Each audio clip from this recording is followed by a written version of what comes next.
ஓம் சரவண பவ.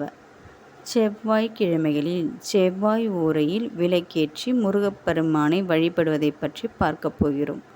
காலை 6லேருந்து 7 மணி, மதியம் 1லேருந்து 2, இரவு 8லேருந்து 9 மணி. இந்த நேரத்தில் விளக்கேற்றி வழிபாடு செய்யலாம்.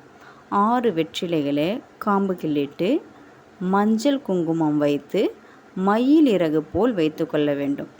அதில் ஒரு மண்ணகலில் நெய் விட்டு விளக்கேற்றலாம். 6 விளக்கும் ஏற்றலாம், ஒரு விளக்கும் ஏற்றலாம். இதுபோல் நம்ம 6 வாரம் அல்லது 9 வாரம் ஏற்றி வர வேண்டும். ஏற்றிவிட்டு முருகப்பெருமானிடம் ஒரு பதிகத்தை பாராயணம் செய்ய வேண்டும். மனமுருகி முருகப்பெருமானிடம் கேட்டால் நிச்சயமாக நம் வேண்டிய காரியம் நடந்தே தீரும். வெற்றிலை என்றாலே வெற்றியை குறிக்கக்கூடியது.